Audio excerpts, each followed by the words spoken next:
So good morning everyone and I welcome you all to Saurabh Pandey UPSC YouTube channel के अंदर। अगर if you are preparing for civil service examination तो आप लोग जरूर से जुड़ें and download Saurabh Pandey CSE app live classes के लिए और जो कोर्सेस उसमें चल रहे हैं। सो आज जो हम लोग टॉपिक्स डिस्कस करेंगे दैट इज़ ट्यूबलेस टायर्स के बारे में, साइंस का टॉपिक है। मरापी टेक्टोनिक्स इसको समझेंगे। मेरापी मरापी दोनों में अंतर 5M सीरीज़ में ऑलरेडी मैंने कवर किया है, बट मरापी ये ज्योग्राफी का बहुत बहुत इंपॉर्टेंट एडवांस टॉपिक है। Wolf warrior diplomacy international relation का टॉपिक है। 10th schedule and anti defection law बहुत इंपॉर्टेंट टॉपिक है, बहुत बड़ा आर्टिकल है, पॉलिटी का टॉपिक है।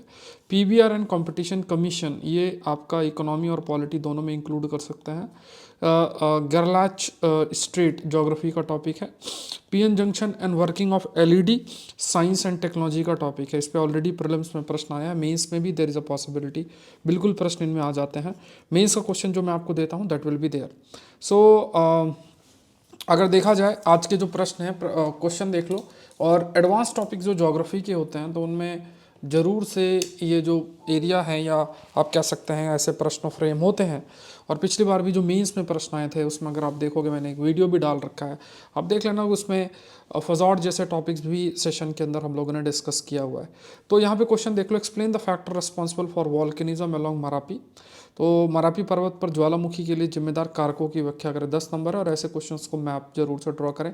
कोई क्वेरी है तो आप मुझे इस नंबर पर रीच कर सकते हैं। ये टेलीग्राम चैनल है सौरभ पांडे UPSC नाम से, तो इसमें आप अपने आंसर पोस्ट कर सकते हैं। अगर आप मतलब दूसरे भी सेंड करते हैं तो आप भी सेंड करें। प्लस कई सारे जितने भी PDFs और वो सब कुछ आपको इसी चैनल के अंदर मिल जाएंगे। इस ऐप को डाउनलोड आपको करना है, Saurabh Pandey CSE, Saurabh Pandey UPSC.com website पे जाना है। तो यहाँ पे प्रीलिम्स मेंटरशिप प्रोग्राम चल रहा है, सैटरडे को इसकी नेक्स्ट क्लास है, इसको मिस नहीं करना, मैं बार बार आपको कह रहा हूँ। और प्रीलिम्स टेस्ट सीरीज़ में अभी 50% से भी ज़्यादा ऑफ है। तो टेस्ट सीरीज़ का प्राइस है 599 और टोटल आपके 50 टेस्ट हैं इसमें। तो हमारे 13 टेस्ट हो चुके हैं, उनको भी आप एक्सेस कर सकते हैं।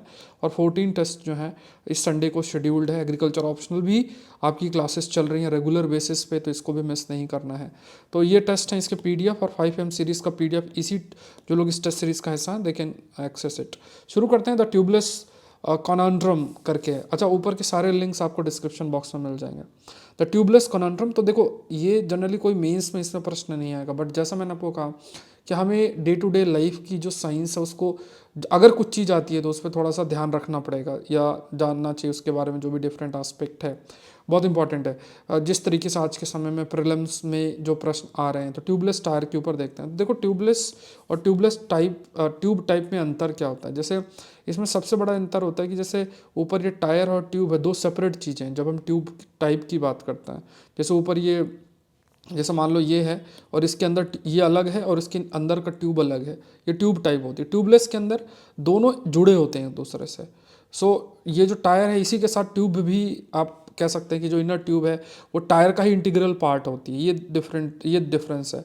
और इसमें एक वॉल्व होती है और इस वॉल्व की वजह से मान लो कभी पंचर भी होता है तो बट क्योंकि जैसे सपोज करो कि ये यहाँ पे ट्यूब अलग से, इस पर पंचर हुआ तो तुरंत ही ट्यूब से हवा निकल जाएगी। लेकिन इसमें क्या है कि ट्यूब टायर से ही जुड़ी हुई है और वॉल से फिक्स्ड है, तो धीरे धीरे स्लोली हवा जो है वो निकलती है। तो ये एक मैकेनिज्म है जो आपको पता होना चाहिए। ट्यूबलेस टायर ये इंडिया के अंदर अगर देखा जाए तो अभी तो चलो पॉपुलैरिटी बढ़ रही है, मतलब ऐसा नहीं है, बट इनके अकॉर्डिंग ज़्यादा नहीं है। पहला एक कहा गया कि जो रिम्स होती हैं जो ऊपर लोहा लगा होता है उसकी रस्टिंग एक बहुत बड़ा फैक्टर है जिससे एयर की लीक हो जाती है और ये एक बड़ी प्रॉब्लम है। जैसे ये चीज़ ज़्यादा वर्क करती है अगर आप थोड़े ठंडे इलाके में देखोगे तो ज़्यादा है। दूसरा जो टायर की फिटमेट है उसे उसके लिए भी स्पेशल टूल चाहिए, स्पेशल टूल से वो बाहर निकलेगा और तभी फिर उसको रिपेयर किया जा सकता है। कन्वेंशनल ट्यूब टायर की बात करें तो उसमें जो लोड है that is carried by volume of air held inside the tube. जैसे अभी मैंने देखा कि बताया आपको कि जनरली जैसे मान लो जो ट्यूब है तो ये इसके अंदर पड़ी हुई होती है, ट्यूब इसके अंदर जो है पड़ी होती है और जैसे ही अगर मान लो हवा निकलती है तो पूरा एकदम से तुरंत निकल जाती है। सो जो रिम है this closely to the inside of the rim at the bottom and to a tire और the remaining area in tubeless tire. The tire जो है वो वही होल्ड रखता है। तो देखो सिंपल सी चीज़ आपको ट्यूबलेस और ट्यूब में अंतर रखना है कि जो ये टायर है उसी का ही हिस्सा इनर ट्यूब है, उसका ही इंटीग्रल पार्ट। अगर पंचर होता भी है तो यहाँ पे सिंपल सी बात है, क्योंकि टायर से ही ट्यूब जुड़ी हुई है, तो वहाँ पे अगर आपने इसको ऐसे यहाँ पे रोक दिया तो फिर वो हवा निकलना बंद हो जाती है, ये बहुत ही स्लो हो जाती है। तो आप फिर जो भी स्टेप है वो ले सकते हैं। लेकिन ट्यूबलेस मतलब ट्यूब वाली टायर में तो पूरा, क्योंकि दोनों टायर और वो अलग है, तो वहाँ से क्या होगा कि फॉर एग्जांपल जो ट्यूब है उससे हवा तुरंत जो है निकलना स्टार्ट हो जाएगी और पूरा खत्म हो जाएगी, मतलब तेजी से निकलेगी। So tubeless tire resembles a tubed tire. So this tubeless tire it resembles a tube tire. इसका मतलब देखो सिंपल सा है कि क्योंकि ट्यूब और जो ट्यूबलेस है दोनों में ये है कि ट्यूब, जैसा अभी मैंने बार बार आपको हाईलाइट भी कर रहा हूँ कि जो ट्यूब है और जो टायर है दोनों बेसिकली अलग हैं, लेकिन ओवरऑल टायर और ट्यूब को मिला के it is acting more of a tube के रूप में काम आपका जो कर रहा है। तो ये आप थोड़ा सा रीड कर लेना। चलो नेक्स्ट देखते हैं। माउंट मरापी के ऊपर है, इस पर मैंने 5M सीरीज़ के अंदर भी जो है डिस्कशन किया, इसमें वॉल्केनिक इरप्शन हुआ है। तो देखो ज्योग्राफी का मेंस में भी आजकल बहुत ट्रेंड चल गया है कि ऐसे एरिया से प्रश्न आप लोग को अवेयरनेस अच्छी हो तो आप कर सकते, मतलब फोकस करना चाहिए, तभी आप क्वेश्चंस को चाहे मेंस में हो चाहे प्रीलिम्स हो। जैसे फजार्ड वाला टॉपिक मैंने कवर कराया था इस बार। आप कोई भी ज्योग्राफी के टीचर कहीं से भी अगर आप पढ़ोगे तो अगर उन्होंने अपने आप को अपडेट नहीं किया होगा कि मतलब न्यूज़पेपर के माध्यम से, तो ये टॉपिक उनके द्वारा कवर्ड नहीं होगा। बाद में हो जाए अलग बात है, मतलब एग्जाम से पहले, बट ये मैंने कवर कराया था बिकॉज न्यूज़पेपर में टॉपिक एक्सट्रैक्ट करके और उसको एक्सप्लेन किया था। स्ट्रेट का भी बारे में कि उसका क्या रोल होता है ट्रेड के अंदर, वो भी मैंने आपको एक्सप्लेन कर रखा है, तो अगर आप गो थ्रू हो। सो एक तो देखो मरापी 5M सीरीज में मैंने मरापी और मेरापी दो डिफरेंस दोनों के बारे में 5M सीरीज में बता रखा है। देखो मरापी जो है माउंटेन है, ये कहाँ सुमात्रा में लोकेटेड है, ये पॉइंट आपको याद रखना है। और सुमात्रा का one of the most active volcano के रूप में ये कंसीडर किया जाता है, one of the most active volcano. तो जैसे अब इसके लोकेशन आप देख लो, ये माउंट मरापी यहाँ लोकेटेड है। कमेंट सेक्शन में बताओ कि ये जो है स्टेट का नाम क्या है, इस स्टेट का नाम क्या है, 1 2 करके बताना, 1 2 और 3, ठीक है। तो ये दोनों स्टेट के नाम बताना। तो देखो ये माउंट मरापी है और यहाँ पे अगर आप जाओगे तो ये माउंट मेरापी है। तो ये सुमात्रा है और ये जावा है, दोनों में अंतर समझना। देखो ये क्या है, माउंट मरापी, ये आपको ध्यान में रखना, और यहाँ पे है माउंट मेरापी, मेरापी। तो माउंट मरापी मेरापी यहाँ है, मरापी यहाँ पे। अगर आप गूगल में भी सर्च करोगे ना तो मेरापी आपको दिखाएगा, मरापी नहीं दिखाता इतना ज़्यादा, लेकिन ये मरापी यहाँ लोकेटेड है, ये थोड़ा सा अंतर समझना। अब देखो एक प्रश्न जैसे मेंस का भी जो मैंने आपको इसमें पूछा भी हुआ है कि आखिर इस रीजन के अंदर इतना ज़्यादा मतलब इतना ज़्यादा वॉल्केनिज्म क्यों है। तो आप सभी को पता है कि जैसे एक तो ये जो पूरा का पूरा इलाका है ये पैसिफिक रिंग ऑफ फायर है, पैसिफिक रिंग ऑफ फायर है। और इस रीजन के अंदर बहुत सारे टेक्टोनिक प्लेट्स, जैसे आपकी यूरेशियन प्लेट है, यहाँ अगर आप इस रीजन में देखो तो सुंडा प्लेट है, फिलीपींस प्लेट है, पैसिफिक प्लेट है, इधर से एक आपका इंडो ऑस्ट्रेलियन प्लेट है। तो इतनी सारी प्लेट्स मौजूद है और छोटी छोटी और भी प्लेट्स हैं। और यहाँ पे कहा गया कि देखो स्टडी भी कहती है प्लेट ब्रेकअप रीजन यहाँ लोकेटेड है। यहाँ पे प्लेट टूटा मतलब प्लेट का ब्रेकअप है।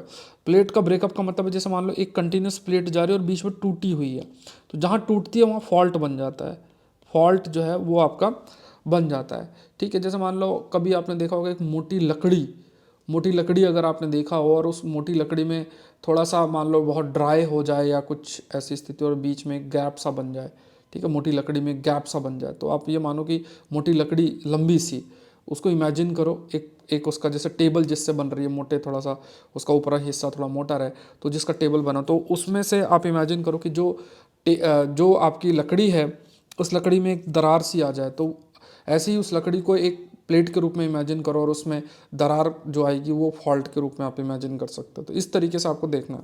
तो यहाँ पे आप देखो यहाँ पे बहुत सारी प्लेट्स मौजूद है और कई ट्रेंचेस भी हैं, जहाँ कई प्लेट्स मिलती हैं तो वहाँ ट्रेंचेस भी फॉर्मेशन होता है। जैसे इधर जावा ट्रेंच है, ये सुंडा है, ये जावा है, ये बांडा सी है, ठीक है, ये फिलीपीन सी प्लेट्स है। तो ये डिफरेंट जो प्लेट्स हैं, तो जब डिफरेंट प्लेट्स आपकी आ जाती हैं, जैसे सिंपल सी चीज़ आपने पढ़ा भी होगा इसके बारे में और कई बार मैंने आपसे डिस्कशन भी किया, जैसे मान लो एक प्लेट ऐसे है, दूसरी प्लेट ऐसी है, फिर आपका ऐसे एक प्लेट ऐसे नीचे जा रही है, एक प्लेट ऐसे, एक प्लेट ऐसी है। तो यहाँ पे ये जो प्लेट्स हैं, तो जैसे मान लो दिस इज़ प्लेट 1, ठीक है, ये जो है ये प्लेट 2 है, ये प्लेट 2, और ये नीचे इस तरीके से जा रहा है, इसको क्या बोलेंगे, सबडक्शन बोलते हैं। तो जिन जिन जगहों पे, जैसे मान लो जिन जिन जगहों में सपोज़ कि जैसे ये मान लो ये प्लेट नीचे जा रही है, तो यहाँ पे ये नीचे जैसे ही मेंटल तक बहुत नीचे तक जाएगा, इतनी हीट होती है कि ये हीट की वजह से ये पूरा आपका पिघलेगा। पिघलने के बाद क्या होता है कि जो आपका वॉल्केनो होता है, ये जो है लावा और ये सब जो है ये आपका ये जैसे ये आपका ऐसे यहाँ से ही पिघलने के बाद धीरे धीरे अंडर प्रेशर ये ऐसे करके जहाँ से भी जगह मिलता है वहाँ से ये इरप्ट हो जाता है। ठीक है, तो ये इस तरीके का है। तो जहाँ भी प्लेट्स मिलेंगी सबडक्शन होगा, मेंटल तक प्लेट्स जाएंगी, देयर इज़ अ पॉसिबिलिटी कि वहाँ वॉल्केनिज्म भी ज़्यादा होगा। और इस रीजन में आप देखो तो पूरा का पूरा इलाका ही इतने सारी प्लेट्स कन्वर्ज कर रही हैं, और यहाँ मरापी के अराउंड भी सेम सी चीज स्थिति आपको देखने को मिलती है। कई बार क्या होता है इसमें एक चीज़ और इंटरेस्टिंग आप समझना कि कई बार ऐसे जो है जैसे मान लो एक इसको मैं आपको ड्रॉ करके दिखाता हूँ। कई बार क्या होता है कि एक टर्म आप लोगों ने लाइक हॉट स्पॉट या मेंटल प्ल्यूम जैसी चीज़ें आपने पढ़ी होंगी। तो हॉट स्पॉट आप समझना, देखा ठीक है, जैसे मैं आपको थोड़ा एक्सप्लेन कर देता हूँ। तो यहाँ पे जैसे अगर आप इसको देखो तो ये जैसे एक मान लो एक तरीके की ऐसे पाइप सी बनी हुई है, और यहाँ पे आपका मौजूद क्या है, यहाँ पे मौजूद है बहुत सारा, यहाँ पे लावा और ये सब मौजूद है। तो ये इस पाइप के माध्यम से मतलब जो क्रैक के जो एक प्रकार से पाइप के माध्यम से ये जो लावा और इस टाइप से ऊपर जाता है प्रेशर के अंडर, और इस जगह पे प्रेशर डालता है, और फिर धीरे धीरे ये जगह पतली होती है और यहाँ से वॉल्केनो निकल जाते हैं। तो इसको बोलते हैं हॉट स्पॉट। ठीक है, ये विद इन प्लेट होता है, और इसको बोलते हैं मेंटल प्ल्यूम। यहाँ पे मेंटल प्ल्यूम शब्द जो भी यूज़ होता है, और ये फॉर्मेशन जो है ये फॉर्म करने में हेल्प करता है, जिसे बोलते हैं आइलैंड आर्क। जैसे हवाई आइलैंड का फॉर्मेशन इसी तरीके से हुआ है। जो भी कंटिन्यूस आइलैंड्स बने हुए हैं वो continuous islands basically island arcs का जो फॉर्मेशन हुआ है, जो कंटिन्यूस आइलैंड्स बने हुए हैं वो बेसिकली इन मेंटल प्ल्यूम के फॉर्मेशन और हॉट स्पॉट के बेसिस में होता है। जैसे मान लो ये तो मेंटल प्ल्यूम की पोजीशनिंग फिक्स होती है और प्लेट्स मूव करती रहती है, तो ये जगह फिर इधर आ मतलब ये वाला हिस्सा अब इसके सामने आ जाएगा, यहाँ पे वॉल्केनो बनेगा, है ना, एक मतलब ऐसे वॉल्केनिक इरप्शन होगा, फिर ये जगह इस टाइप से मूव कर जाएगा क्योंकि प्लेट आपका राइट साइड मूव कर रही है ऐसे, फिर ये वाली जगह इसके ऊपर आ जाएगी। तो इस तरीके से island arcs chain of islands बनते हैं। तो ये थोड़े से पॉइंट्स आपको माउंट मरापी के कंटेक्स्ट में देखना है। नेक्स्ट देखते हैं, India does not need wolf warriors. अब इसमें इन्होंने चाइना वाइना की बहुत बड़ाई की है, तो हमें उससे मतलब नहीं है। We will try to understand certain things, we will try to understand this aspect called as wolf warrior diplomacy. Wolf warrior diplomacy, ये एक टॉपिक हम लोग डिस्कस करेंगे। तो ये टॉपिक इंटरनेशनल रिलेशन का टॉपिक है। ठीक है, इंटरनेशनल रिलेशन का टॉपिक है, आईआर के अंदर हम इसको इंक्लूड कर सकते हैं। सो इसको समझने के लिए थोड़ा सा जो चीज़ हमें देखनी है, यहाँ पे कुछ शब्द जो मेंशन्ड है वो देख लेते हैं कि लाइक ठीक है, यहाँ पे थोड़ा सा कुछ, ठीक है, तो यहाँ पे कुछ शब्द जो है वो देखते हैं। तो यहाँ पे लाइक फॉर एग्जांपल अगर आप देखो तो यहाँ पे एक बहुत इंटरेस्टिंग एस्पेक्ट जो हमें देखना है या समझना है उसको थोड़ा सा समझते हैं।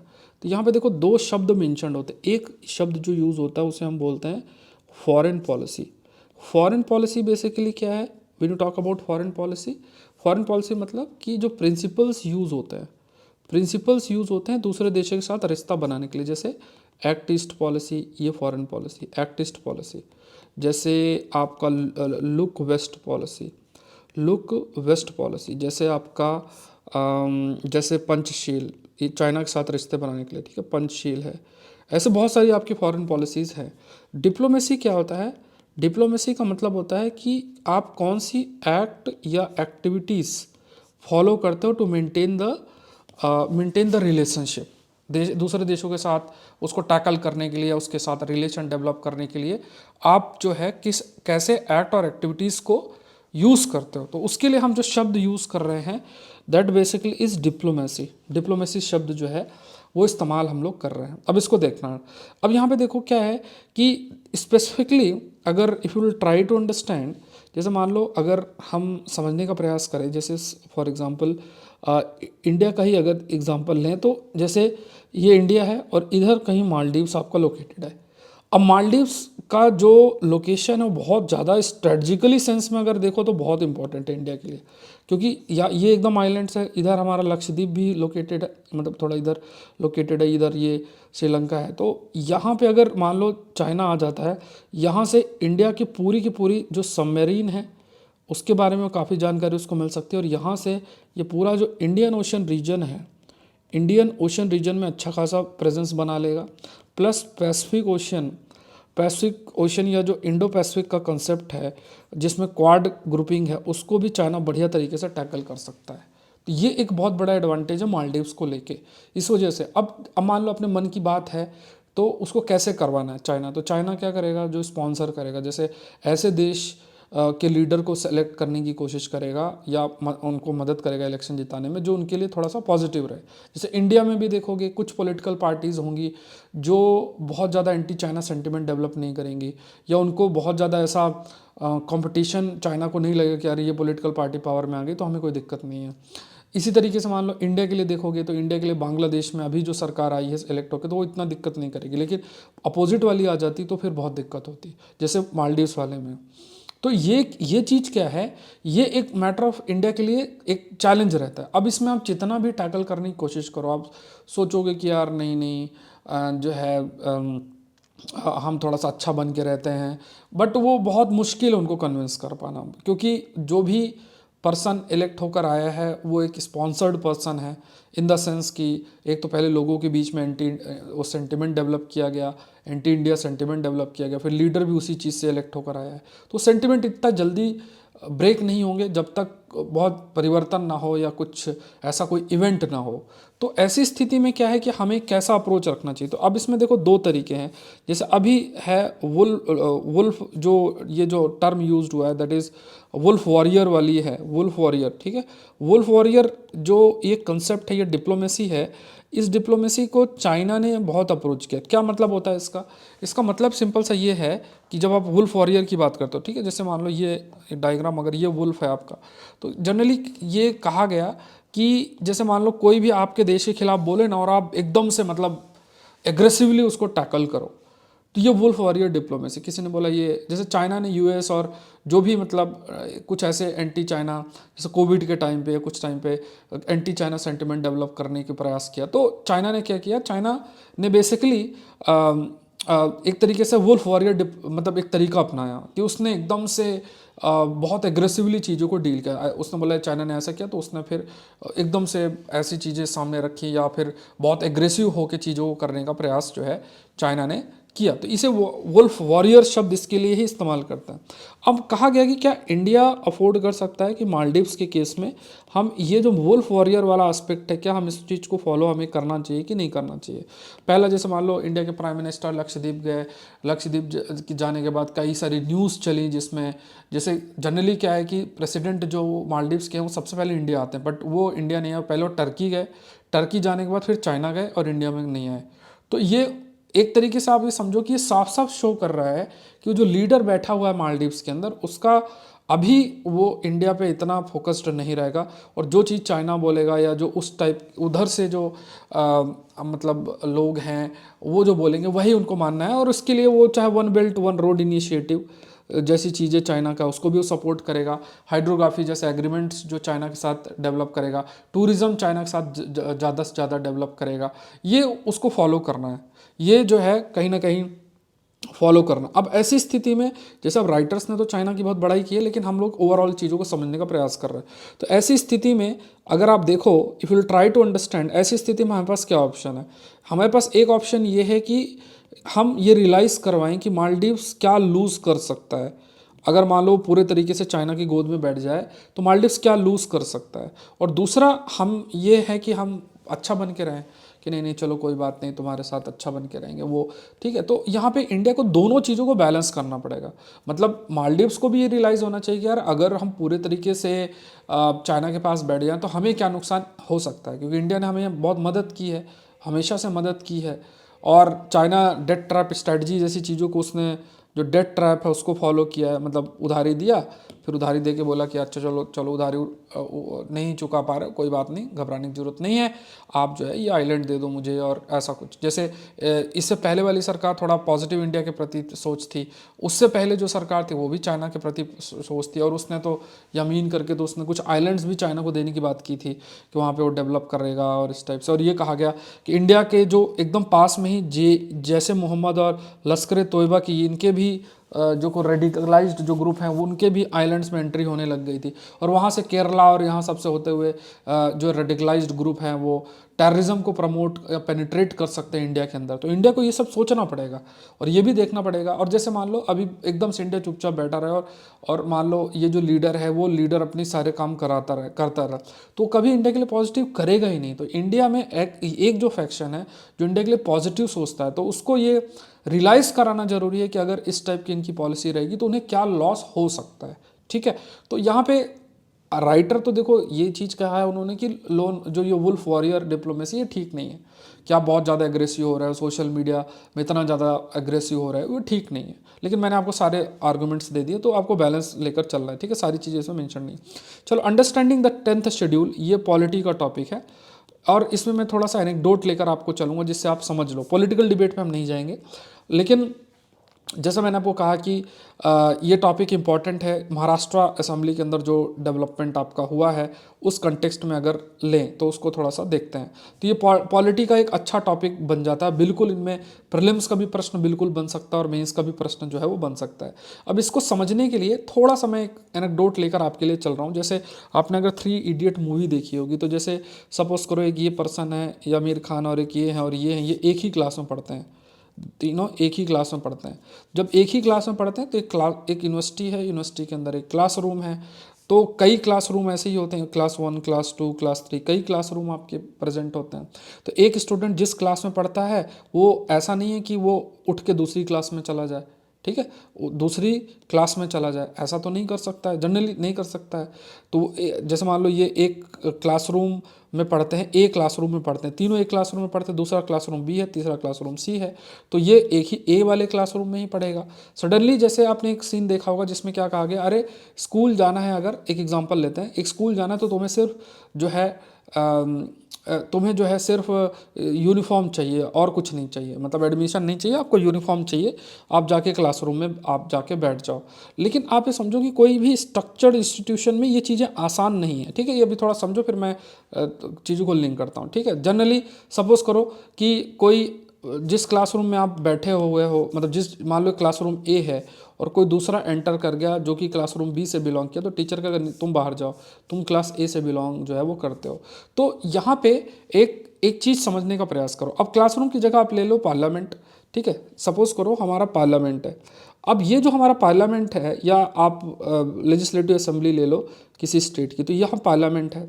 अब इस पार्लियामेंट के अंदर कौन एंटर कर सकता है? वही एंटर कर सकता है, कौन एंटर कर सकता है? जो कि इलेक्शन जो है जीत कर आ रहे हैं, या स्टेट असेंबली भी आप ले सकते हो, तो स्टेट असेंबली ले लो। ठीक है, ये कोई स्टेट असेंबली है, तो कौन आ सकता है? जो इलेक्शन जीत कर आया है।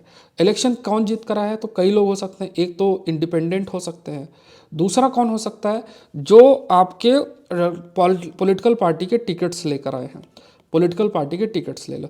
तो अब इस चीज़ को समझो कि जैसे कि आपको अगर क्लासरूम में जाना है तो पॉलिटिकल पार्टी का टिकट लो और जाके जीत के, और मतलब आप असेंबली का हिस्सा बन जाओ। जैसे आमिर खान कहता है कि अगर तुमको क्लासरूम में मतलब तुम्हें पढ़ना है तो बस नहीं, आपको यूनिफॉर्म होना चाहिए और जाके आप किसी भी क्लासरूम में बैठ जाओ। तो यहाँ पे क्या है, आप टिकट लो पॉलिटिकल पार्टी का या इंडिपेंडेंट लड़के, और अपना जाके, और जो स्टेट असेंबली है या पार्लियामेंट के अंदर जहाँ जो भी इलेक्शन है जीत कराओगे वहाँ पे आप जा सकते हो।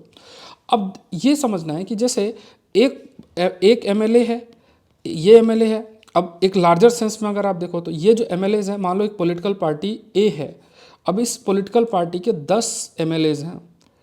अब 10 एमएलएज हैं पॉलिटिकल पार्टीज़ के, और ये पॉलिटिकल पार्टी के मान लो पूरे ऑर्गेनाइजेशन में 1000 लोग हैं। तो पॉलिटिकल पार्टी के 1000 लोग हैं, उन 1000 में से 10 एमएलए हैं। एमएलएज मान लो स्टेट असेंबली का हिस्सा हैं, स्टेट असेंबली का हिस्सा। तो ये जो 10 लोग हैं इनको बोलेंगे लेजिस्लेटिव पार्टी, लेजिस्लेटिव पार्टी। और ये पार्टी जो है इसको बोलेंगे ओरिजिनल पार्टी, ओरिजिनल पार्टी शब्द इसके लिए इस्तेमाल करेंगे। अब देखो इस चीज़ को समझना, अब ये बहुत इंपॉर्टेंट है जो अभी डिस्कशन जो है होने जा रहा है। तो यहाँ पे देखो, पार्टी का तो कोई संवैधानिक लेवल पे तो ऐसा कोई रिकॉग्निशन नहीं होता है। कोई भी पॉलिटिकल पार्टी अगर ले लो तो कोई भी संवैधानिक सेंस में तो ऐसा कोई इसका जो रिकॉग्निशन तो नहीं होता है। अगर जनरली देखा जाए तो ऐसा तो नहीं है कि संवैधानिक सेंस में हम कह सकें कि पॉलिटिकल पार्टीज़ का रिकॉग्निशन है। वो तो आप कह सकते हो कि बहुत सारे लोग मिलकर पॉलिटिकल पार्टी बनाते हैं। अब ये चीज़ क्या है कि जैसे मान लो कि एक पॉलिटिकल पार्टी के जो एमएलएज हैं वो उसके लेजिस्लेटिव पार्टी को बनाते हैं। अब ये लेजिस्लेटिव पार्टी में मौजूद मान लो 10 हैं, 10 में से कुछ लोग दूसरे पॉलिटिकल पार्टीज़ में चले जाएं पैसे लेके, या पार्टी जो बोले उस डायरेक्शन में ना काम करके पैसे लेके किसी और के फेवर में काम करें। तो इसे अगर ऐसी स्थिति आती तो इसको बोलते हैं हॉर्स ट्रेडिंग। इस हॉर्स ट्रेडिंग को रोकने के लिए आपके देश के अंदर क्या है, एंटी डिफेक्शन लॉ, जो कि मेंशन किस में है, 10th शेड्यूल के अंदर। 10th शेड्यूल के अंदर जो है वो आपका मेंशनड है। अब जनरली देखो डिबेट क्या होता है, डिबेट ये होता है कि हम किस तरीके से चीज़ों को डिफाइन करें। मान लो 10 एमएलए हैं, 10 एमएलए के 2/3 अगर मिलकर, और क्योंकि अगर ये कहा जाए कि देखो ये लेजिस्लेटिव पार्टी है और लेजिस्लेटिव पार्टी के मान लो 50 या 10 कितने भी एमएलए, उनके 2/3 मिलके और दूसरी पार्टी से जाके मर्ज कर जाएं, ठीक है। अगर ये मर्ज कर जाएं तो मर्ज मतलब 4 लोग मिलके जो है मर्ज कर जाएं। मर्ज करने के बाद जो है या 4 लोग कितना होगा इसका, तो जैसे मान लो 9 2:3 3 जना, मतलब 6 लोग जो है 6-7 लोग मिलके मर्ज कर जाएं दूसरे पॉलिटिकल पार्टी, तो इन पे एंटी डिफेक्शन लॉ नहीं लगेगा। लेकिन आपको क्या समझना में क्या है कि ओरिजिनल जो पॉलिटिकल पार्टी है वो ओरिजिनल पॉलिटिकल पार्टी तो ये कह रही है, मतलब उसके जो लीडर है कि यार जो से है वो हमारा होना चाहिए, से जो है वो हमारा होना चाहिए, ना कि जो वो 10 एमएलए हैं जो कि लेजिस्लेटिव पार्टी फॉर्म कर रहे हैं उनका होना चाहिए। अगर वो उनके 2/3 लोग मिलके और ये शो करने की कोशिश कर रहे हैं कि ओरिजिनल पॉलिटिकल पार्टी में भी हम सब यही चाहते हैं और वो मर्ज करना चाह रहे हैं और उन पर एंटी डिफेक्शन लॉ नहीं लगता है, तो ये एक प्रकार से अनकॉन्स्टिट्यूशनल होगा और कहीं ना कहीं एक बहुत बड़ा लूपहोल है जो कि कुछ फैक्शंस के द्वारा यूज़ किया जा सकता है। इसी की डिबेट भी आपकी महाराष्ट्र के अंदर चल रही थी, ठीक है, महाराष्ट्र के अंदर चल रही थी। तो यहाँ पे 10th शेड्यूल इसमें हमने डिस्कस भी किया था, बहुत सारे जो हॉर्स ट्रेडिंग हुई और जो पॉलिटिकल इंस्टेबिलिटी हुई उसको रोकने के लिए फिर जो anti defection law 52nd amendment के तहत लेकर आ गया 10th शेड्यूल का वह हिस्सा जो है बना। जो शेड्यूल है ये प्रोवाइड करता है कि कोई भी जो जिस भी टिकट से लड़ता है, जैसे फॉर एग्जांपल किसी भी टिकट से लड़ता है तो उस पॉलिटिकल पार्टी जिससे वो जीत रहा है उसको छोड़ के जीतने के बाद दूसरे पॉलिटिकल पार्टी को ऐसे नहीं जुड़ सकता, या जो डायरेक्शन दिया जाता है पॉलिटिकल पार्टी के द्वारा थ्रू विप, मान लो एक डायरेक्शन दिया गया थ्रू पॉलिटिकल पार्टी के द्वारा, जो भी डायरेक्शन दिया गया विप के माध्यम से, उसको भी इग्नोर नहीं कर सकता। अगर मान लो जो विप जारी की जाती है, मतलब जैसे होता है ना क्लास का मॉनिटर होता है, क्लास के मॉनिटर जो क्लास टीचर बोलेंगे वो करना होता है, ऐसे विप होता है। तो जो भी स्टेट असेंबली है या पार्लियामेंट के अंदर ये विप जो भी पॉलिटिकल पार्टी चाहती है, वो पॉलिटिकल पार्टी मान लो कोई बिल है तो उसके फॉर या अगेंस्ट में जाना है तो वो विप जारी करती है। अगर वो विप नहीं माना जाए पॉलिटिकल पार्टी का तब भी एंटी डिफेक्शन लॉ लग सकता है और उस पर्सन को डिस्क्वालीफाई किया जा सकता है, या जो भी मेंबर्स हैं उनको डिस्क्वालीफाई किया जा सकता है। डिस्क्वालिफिकेशन कौन करेगा, कौन देखेगा, ये चीज़ देखने का काम है स्पीकर के द्वारा जो है ये आपका देखा जाता है। लेकिन ये भी कहा गया कि ये अगर जो भी डिसीजन स्पीकर के द्वारा लिया जाता है that will also fall under judicial review, ये भी जुडिशियल रिव्यू के अंडर आएगा। और ये आपका एक जजमेंट भी है क्योटो हलहन केस के अंदर जिसमें ये चीज़ हाईलाइट भी की गई। तो अगर मान लो जो भी स्पीकर का जजमेंट आएगा वो उसको जुडिशियल रिव्यू जो है वो आपका किया जा सके। सो पॉलिटिकल पार्टी क्या है, पूरा एंटायर ऑर्गेनाइजेशन। लेजिस्लेटिव पार्टी जैसे मैंने किया उसके वो मेंबर्स जो कि हिस्सा हैं स्टेट असेंबली के या फिर आप कह सकते हैं पार्लियामेंट के अंदर जो है। तो यहाँ पे दो एक्सेप्शंस प्रोवाइड किए गए थे कि अगर मान लो एंटी डिफेक्शन के तहत जो एंटी डिफेक्शन अगर लागू होता है तो उसके तहत वो डिस्क्वालीफाई नहीं होगा। पहला ये है कि 1/3 जो है लेजिस्लेटिव पार्टी अगर स्प्लिट करता है to form a separate group, जो कि पैरा 3 के अंदर है। सेकेंड है कि अगर मर्जर है पॉलिटिकल पार्टी का विथ अनदर पार्टी जो कि अप्रूव की गई 2/3 member of its legislature party. अब इस चीज़ को समझो कि कॉम्प्लेक्सिटी क्या आ रही है। देखो, तो यहाँ पे कहा गया कि अगर 1/3, अब ये अगर आपने लेजिस्लेटर और पॉलिटिकल पार्टी का अंतर समझा तो जो लेजिस्लेचर पार्टी है उसके अगर 1/3 स्प्लिट करते, मान लो 9 लोग हैं और 3 लोग ये डिसाइड करते हैं कि वो सेपरेट ग्रुप बना लेते हैं, तो उसमें एंटी डिफेक्शन लॉ नहीं लगेगा, लेकिन इस चीज़ को हटा दिया गया है। ठीक है।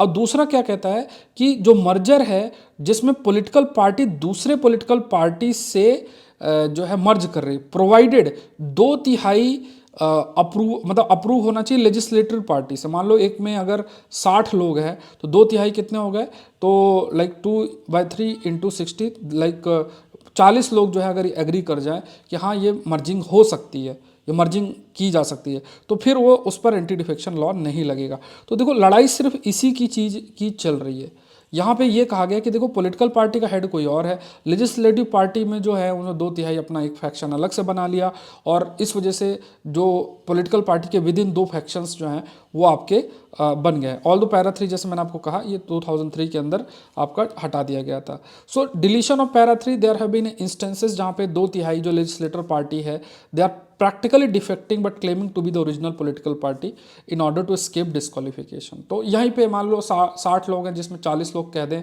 कि हम पॉलिटिकल पार्टी की बात नहीं मानेंगे, पॉलिटिकल पार्टी की वो बात मानेंगे नहीं, और डिफेक्शन से भी बच जाएंगे। तो ये एक प्रकार से ये कहा गया कि ये भी it is totally unconstitutional also. इसमें कुछ ये लूप होल्स है, क्योंकि कोई पॉलिटिकल पार्टी है उसके मान लो 60 साल की हिस्ट्री है और उसमें हजारों कार्यकर्ता हैं, लेकिन सारे डिसीजन मेकिंग लेजिस्लेटर पार्टी के द्वारा जो है लिया जा रहा है। सो ये चीज़ें थोड़ा सा देखने की ज़रूरत है। So more than 2/3 of the state legislative party of the national political merge with themselves with another party to escape the disqualification. ये इजीली हो सकता है कि अगर 60 है तो 40 चले गए तो उसमें एंटी डिफेक्शन उनका नहीं लगेगा। तो रिफॉर्म्स की जरूरत है। तो supreme court in Sadiq Ali versus election commission of India, इसने क्या क्या ले डाउन किया, 3 टेस्ट फार्मूला कि for determining which faction is to be recognised as original political party by the election commission. ये फार्मूला भी लेकर आया, तो उस चीज़ को इम्प्लीमेंट करना चाहिए। एंड ये हमने पहले भी डिस्कस कर रखा है। तो वो जो फार्मूला है उस फार्मूले को ऑप्ट करके फिर ही ओरिजिनल पॉलिटिकल पार्टी को रिकॉग्नाइज करना चाहिए। So these are aims and objects of the party. It affairs as per the party constitution that reflect inner party democracy and majority in the legislative और organisational wing. तो दोनों चीज़ें consider जरूरी है। जैसे जब भी इलेक्शन कमीशन के अंदर किसी पॉलिटिकल पार्टी के बारे में जो रिकॉग्निशन मिलता है तो उसमें पूरा उनका संविधान सबमिट होता है, कौन कौन उसके जो पद जिन्होंने होल्ड कर रखा वो है, तो वो सब डिटेल इलेक्शन कमीशन के अंदर हो रहा है। तो दोनों चीज़ों को कंसीडर करना चाहिए। मतलब जैसे अब अगर हम ये कह दें कि लेजिस्लेटिव पार्टी के 2/3 ऐसे मर्ज कर जाएं तो उन पर एंटी डिफेक्शन लॉ नहीं लगेगा, बट ओरिजिनल पॉलिटिकल पार्टी के जो हैं वो नहीं चाहते कि वो ऐसा हो। जो ओरिजिनल पॉलिटिकल पार्टी है या फिर जो पॉलिटिकल पार्टी है जो कि जिनमें से ज़्यादातर लोग या सभी लोग स्टेट असेंबली का हिस्सा नहीं हैं और वो नहीं चाहते हैं कि इस टाइप की मर्जिंग हो, तो ये ज़रूरी है कि इलेक्शन कमीशन के पास तो है ही सारी डिटेल कि कौन इसमें किस पोजीशन पे है, सारी चीज़ें, तो उनके से को भी रिकॉग्नाइज करना बहुत इंपॉर्टेंट है। तभी जो है कहीं ना कहीं एक बायसनेस रोका जा सकता है या इस टाइप का जो है चीज़ों को देखा जा सकता है। तो यहाँ पे first test is subject to competing claim by rival groups but it is lack of inner party democracy defection. तो यहाँ पे इनर पार्टी डेमोक्रेसी बहुत ज़रूरी है। देखो, इनर पार्टी डेमोक्रेसी का मतलब हो गया कि जैसे इनर पार्टी जो डेमोक्रेसी है कि अंदर ही सारा डिस्कशन हो, उससे सबका रहे, वो ज़रूरी है। तो अगर इनर पार्टी डेमोक्रेसी होगी तो ज़्यादा से ज़्यादा डीप डिस्कशन और सारी चीज़ें जो है वो आपकी होंगी। नेक्स्ट देखते हैं, allegation against PVR for abuse of the dominant position. तो पीवीआर के ऊपर ये है, पीवीआर सिनेमा। तो देखो ये सिंपल सा एक केस है, इस पर हमारे लिए जो एक टॉपिक बनता है वो कंपटीशन कमीशन के ऊपर बनता है। तो जैसे इसमें किन्होंने कंपटीशन कमीशन में केस किया है जिसमें ये कहा गया कि ये पीवीआर है, ये जो है जो भी डिसीजन मेकिंग इनके द्वारा किसी पिक्चर को लगाने की बात की होती है, तो ये बड़े हाउसेस, जो बड़े बड़े प्रोडक्शन हाउसेस हैं उनकी पिक्चरें लगाते हैं, और छोटे प्रोडक्शन हाउसेस को जो ऐसा इग्नोर करते हैं, नहीं लगाते उनकी मूवीज़, वजह से उनकी मूवी नहीं चलती है, इस टाइप से कहा गया। तो जैसे मान लो, तो जो सिचुएशन बोली गई, मतलब पीवीआर ने क्या कहा कंपटीशन कमीशन में, कि देखो हमें तो अपना कमर्शियल इंटरेस्ट भी देखना है। अगर हमने इतना इंफ्रास्ट्रक्चर जो है ऐसी मूवी पे लगा दिया जहाँ पे ज़्यादा जो लोग नहीं आएंगे, ऑडियंस ज़्यादा नहीं आएगी, तो वो सही नहीं रहेगा। तो हम ऐसी पिक्चर बड़े हाउसेस की लगाते हैं जहाँ पे मतलब अगर ज़रूरत पड़ती है, तो अगर कभी कभी ऐसा लगता है तो वो उनको फोकस किया जाता है, जिससे कि ज़्यादा से ज़्यादा ऑडियंस आपका आ सके, उनका कमर्शियल इंटरेस्ट भी प्रोटेक्ट हो सके। ठीक है, तो ये ध्यान में रखना। अब यहाँ पे कंपटीशन कमीशन की अगर हम बात करें, इस पर पहले भी हमने चर्चा कर रखी है। ये कंपटीशन एक्ट है 2002 के अंदर। कमेंट सेक्शन बताओ कि जो डिजिटल सिस्टम आया हुआ है और जिसका डेटा पे ज़्यादा से ज़्यादा कंट्रोल है, वो ऐसे जो चीज़ें आ रही हैं, इससे कंपटीशन कमीशन को किस तरीके के चैलेंजेस फेस करना पड़ेगा। तो कंपटीशन एक्ट 2002 पास किया गया था पार्लियामेंट में, और जिसमें एसेंट 2003 के अंदर हुई थी, दी गई थी। फिर कुछ अमेंडमेंट भी किया गया था। अमेंडमेंट आपका जैसे 2007 में किया गया था। और जो कंपटीशन कमीशन है, कंपटीशन अपीलेट ट्रिब्यूनल जो है, उसका भी गठन आपका किया गया था। मतलब जो भी डिसीजन कंपटीशन कमीशन के द्वारा दिया जाता है, उसको उसको उसको मतलब अपील की जा सकती है वो कंपटीशन अपीलेट ट्रिब्यूनल के अंदर। कंपटीशन कमीशन जो है वो फुली फंक्शनल है। उसमें चेयरपर्सन और 6 मेंबर्स जो है। और इनका काम क्या है कि जो भी एंटी कॉम्पिटिटिव चीज़ें हैं, या फिर मान लो डोमिनेंट पोजीशंस कोई अपना इस्तेमाल कर रहा है, उस चीज़ को रोकने का काम है। ये एक मेन एम आपका बनता है। एंड कंपटीशन कमीशन का काम भी है कि जो ये एक्ट है कंपटीशन लॉ, उसको किस तरीके से इम्प्लीमेंट किया जाए। ये लॉ के तहत गठन बॉडी है। और कोई भी ऐसा प्रैक्टिस जो कि कंपटीशन को ख़त्म करती है, या आप कह सकते हैं कंपटीशन को, जैसे मान लो जो जो ऐसी प्रैक्टिसेस हैं प्रमोट कर रही हैं, सस्टेन कर रही हैं, तो उनको तो ठीक है। लेकिन ऐसा जिनका नेगेटिव इफेक्ट है कंपटीशन के लिए, तो उन पर नज़र रखना, आराम से व्यापार हो सके, कोई अपने डोमिनेंट पोजीशन का गलत इस्तेमाल ना कर सके, तो ये सब नज़र जो है कंपटीशन कमीशन के द्वारा रखा जाता है। तो पीवीआर के कंटेक्स्ट में भी यही बात रखी गई कि देखो कंपटीशन कैसे रहेगा, क्योंकि बड़े प्रोडक्शन हाउस है, उन्हीं की मूवीज़ आप दिखाओगे, तो छोटे प्रोडक्शन हाउस वालों का तो फिर कैसे होगा। तो ये है। नेक्स्ट देखते हैं। देखो यहाँ से एक मैपिंग का प्रश्न आता है, तो ये थोड़ा सा देख लेते हैं। इसमें नीचे लिखा हुआ है, तो ये मैपिंग का प्रश्न यहाँ पे फ्रेम हो जाएगा, तो इसको डिस्कस करते हैं। तो यहाँ पे अगर देखा जाए, तो ये थोड़ा सा आप ये जगह याद रखना जो अभी न्यूज़ में है, दैट इज़ गेरलाचे स्ट्रेट।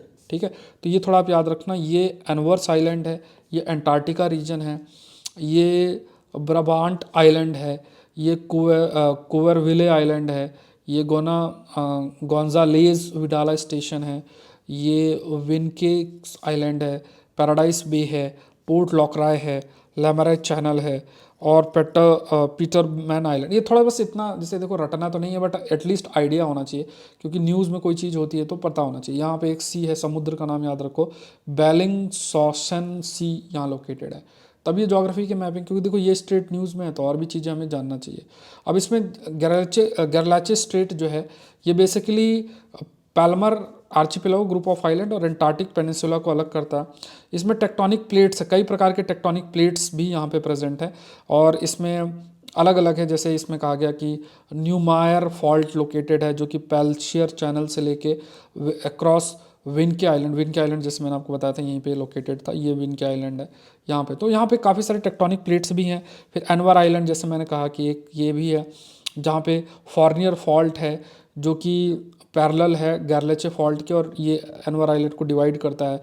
फिर आपके पास ब्राबेंट आइलैंड भी है, जिसमें सॉचंट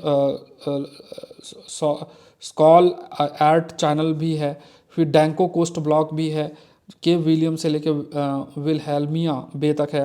फिर ब्रापेंट आइलैंड है, न्यूमर चैनल, मतलब देखो लोकेशन याद रखना और कोई नहीं पूछेगा। मेल्च्योर करके है।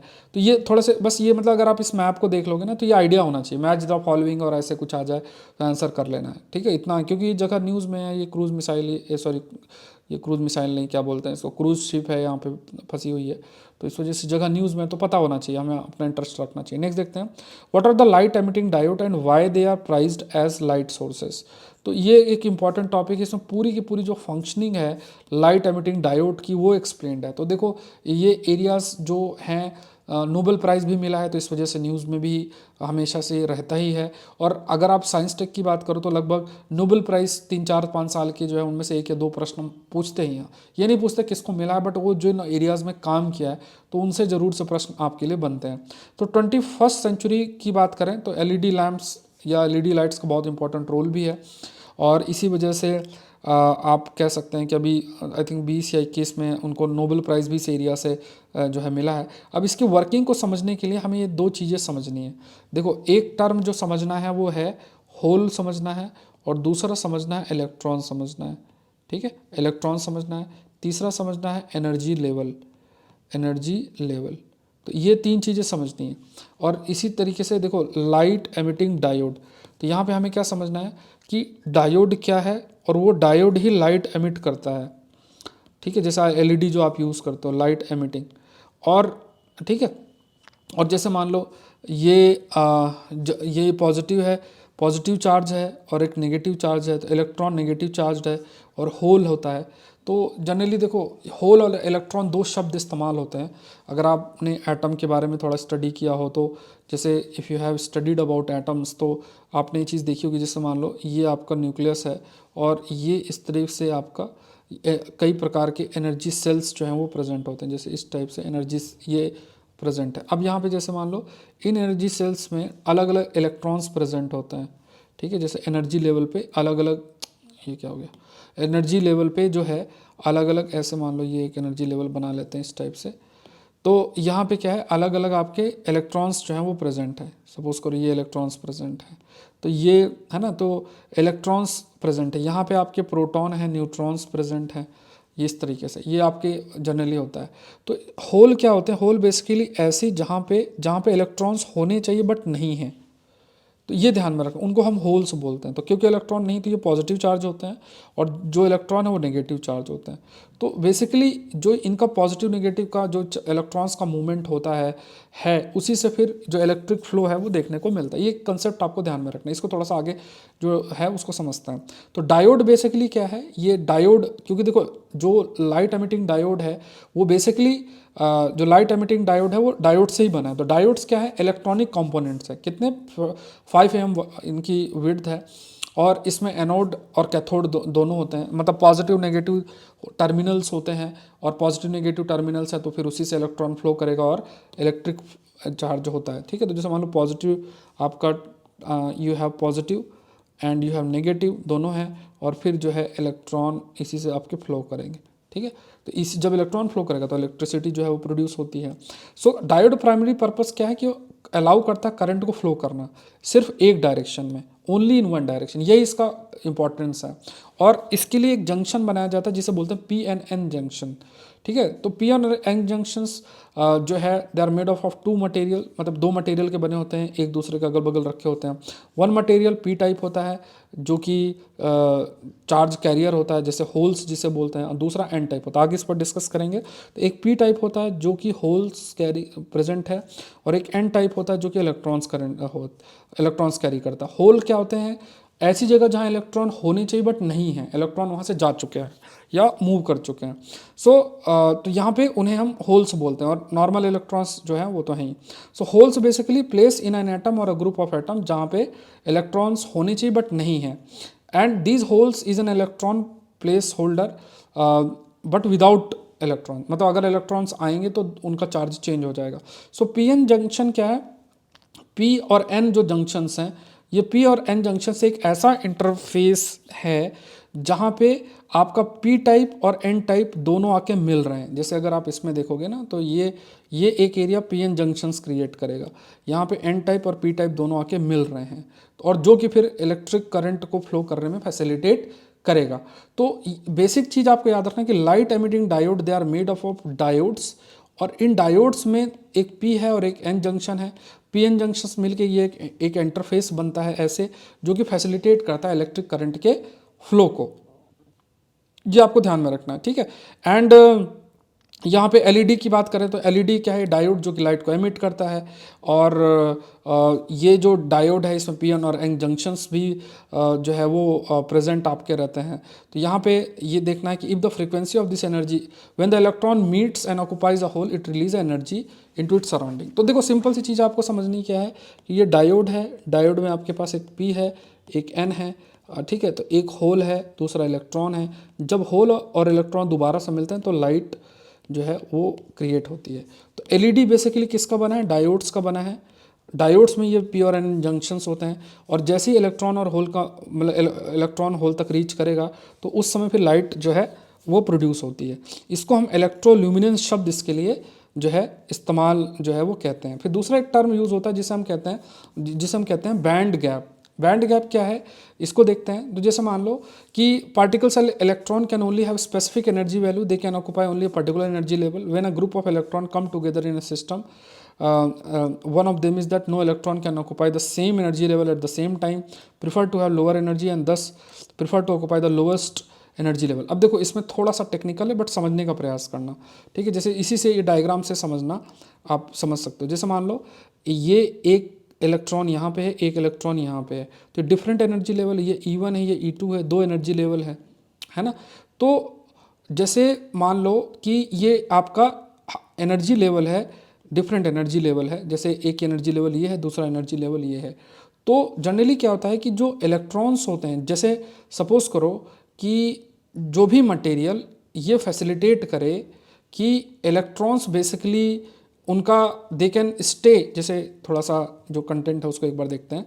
तो यहाँ पे अगर ये देखोगे कि पहली चीज़ इसमें ये कहा गया कि जब a group of electron come together in A system, मान लो कोई मटेरियल है, किसी भी मटेरियल में आपके मल्टीपल इलेक्ट्रॉन्स या काफ़ी सारे इलेक्ट्रॉन्स प्रेजेंट होंगे एंड दो इलेक्ट्रॉन सेम एनर्जी लेवल पे प्रेजेंट नहीं हो सकते। मान लो जो मैंने आपको बताया कि अलग अलग एनर्जी लेवल है, तो दो इलेक्ट्रॉन सेम एनर्जी लेवल पे प्रेजेंट नहीं हो सकते सेम टाइम पे। So these electrons generally lower energy level पे प्रेजेंट होते हैं, लोएस्ट एनर्जी लेवल पे प्रेजेंट होते हैं। If that level is taken they occupy the next level. मान लो एनर्जी लेवल है, लोअर एनर्जी लेवल पे प्रेजेंट है, अगर उस पर जगह नहीं है तो दूसरे एनर्जी लेवल पे ट्रांसफर हो जाते हैं। Some time they can acquire more energy and free from their atom and flow around the material easily. कई बार जो है ऐसी स्थिति बनती है कि दीज इलेक्ट्रॉन्स एटम से निकल कर दे कैन फ्लो मटेरियल पे फ्लो कर सकते हैं। और इसी स्थिति में जो कंडक्टर है, जैसे कंडक्टर ऐसे, जैसे मान लो कॉपर की वायर, वो कंडक्टर है। कंडक्टर बेसिकली फैसिलिटेट करता है कि इजीली मटेरियल के अंदर इलेक्ट्रॉन फ्लो कर सकते हैं। इंसुलेटर क्या करता है कि वो एटम के अंदर ही इलेक्ट्रॉन को बांध के रखता है, तो इलेक्ट्रॉन फ्रीली मूव नहीं कर पाते हैं। सो ये बेसिक अंतर है। ये आप कह सकते हैं कि कंडक्टर और इंसुलेटर का, जो इलेक्ट्रिक करंट को पास करने देगा और दूसरा इलेक्ट्रिक करंट को पास करने नहीं देगा। सो electron in this material can't conductor electric current. जैसे मान लो क्योंकि एटम में ही इलेक्ट्रॉन बाउंड है तो वो रिलीज ही नहीं होगा, तो मटेरियल में इलेक्ट्रॉन्स फ्लो ही नहीं करेंगे, तो उसे मतलब आप कह सकते हो कि इलेक्ट्रिक करंट भी फ्लो नहीं होगा, तो वो इंसुलेटर का काम करेगा। सो यहाँ पे कहा गया कि energy required to jump across the gap. तो ये जो गैप है, जैसे मान लो ये एनर्जी लेवल है और इस एनर्जी लेवल को क्रॉस कर सके। So the reason why electron in this material can't conduct an electric current unless they receive a minimum amount of energy.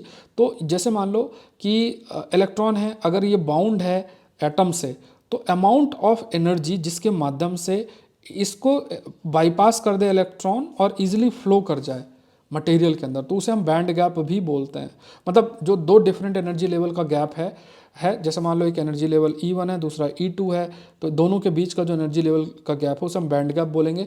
और एक एनर्जी लेवल जब काफ़ी दूर अपने आप आ गया, जैसे मान लो जितना ये आपका एटम है और दूर और आ जाए, मान लो ये यहाँ पहुँच गया इलेक्ट्रॉन, तो फिर इसके बाद ये ईजिली, क्योंकि एटम से बहुत दूर हो गया तो इनके बीच की दूरियां बढ़ने से अट्रैक्टिवनेस नहीं रहेगा और इलेक्ट्रॉन फ्री हो सकता है और मटेरियल में इजीली मूव कर सकता है।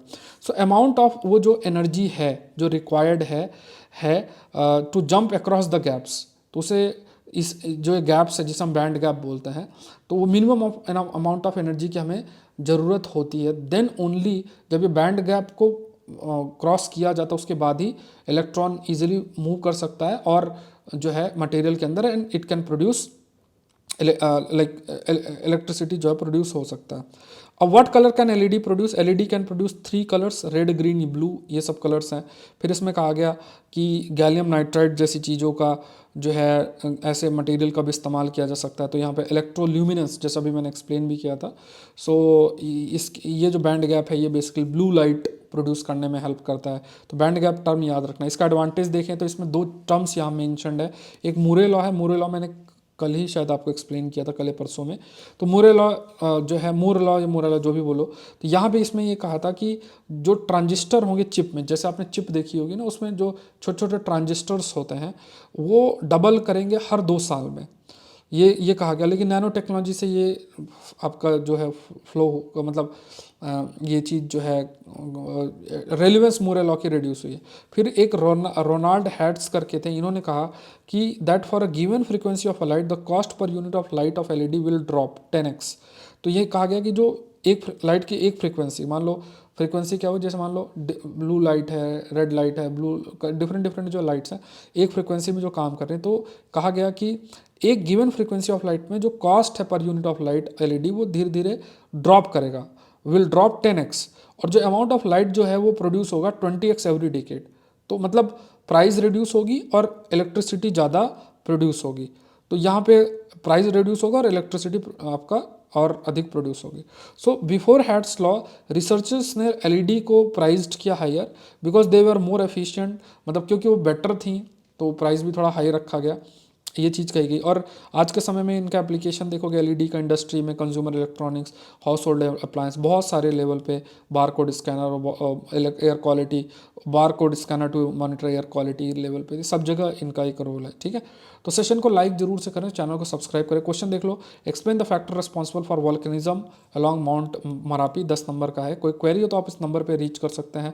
आप सौरभ पांडे UPSC.com या सौरभ पांडे CSE ऐप के अंदर जाओगे तो ये डेली आंसर राइटिंग प्रैक्टिस आपको मिलेगी, weekly answer writing practice, monthly magazine, weekly mock test, सब फ्री है। ठीक है, monthly PDF compilation, current affair topics सारा रहेंगे। ये सारी चीज़ें, ये मैगजीन नवंबर वाली ज्योग्राफी एनवायरमेंट साइंस की जो करंट अफेयर की मैगजीन आती है वो ऑलरेडी आ चुकी है, वो आप लोग देख लेना। और यहाँ पे अभी एडवांस करंट अफेयर्स की प्रीलिम्स टेस्ट सीरीज़ जो है वो आपके टोटल 50 टेस्ट हैं, तो उसमें प्राइस जो है रिड्यूस किया है, 599 प्राइस है। टोटल 13 टेस्ट हो चुके हैं, 14वां टेस्ट इस संडे को शेड्यूल्ड है। अब टेस्ट की फ्रीक्वेंसी एक वीक में 2-2 होने लग जाएगी। प्रीलिम्स मेंटरशिप प्रोग्राम का हिस्सा जरूर से बनना। नेक्स्ट जो है सैटरडे को आपकी क्लास है, एग्रीकल्चर ऑप्शनल ऑलरेडी आपका बैच चल रहा है, तो गो थ्रू हो जाएँ, क्लासेस आप देख सकते हैं। और ये मेंटरशिप प्रोग्राम का हिस्सा आप जरूर से आपको बनना है, और ये मुझे आप मेल कर दें सारा। ठीक है, इसका एक डेमो वीडियो पड़ा हुआ है चैनल के अंदर, देख लेना, मेल करना ये सारे सोर्सेस एक्सप्लेन करते हुए इस पे। ठीक है, इस मेल आईडी पे। टेलीग्राम चैनल ये है, इस टेलीग्राम चैनल पे आप जो है अपने आंसर्स पोस्ट कर सकते हैं और सारी डिटेल्स जो आपको चाहिए वो मिल सकते हैं। मिलता है नेक्स्ट सेशन के अंदर। Thank you everyone, thank you.